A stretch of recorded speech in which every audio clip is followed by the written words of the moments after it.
Welcome. Let us begin an exciting journey into the world of light and lenses.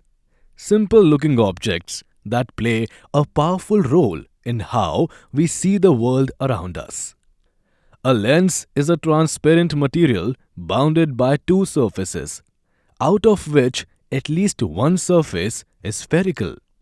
Because of this curved surface, light passing through a lens does not travel straight.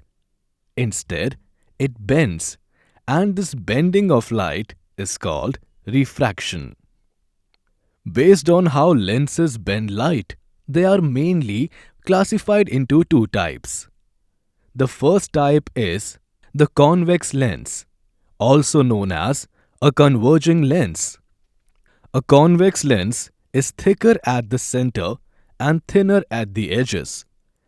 When parallel rays of light fall on it, they bend inward and meet at a single point, thus converging light.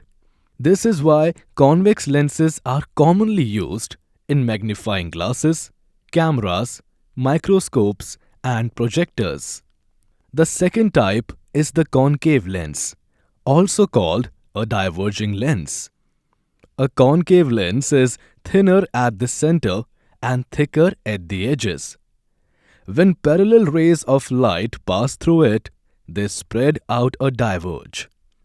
Because of this property, concave lenses are widely used in spectacles. Both convex and concave lenses may look similar, but their shape decides how they bend light, and this difference leads to very different results. Thus, by bending light, lenses bend our view of the world.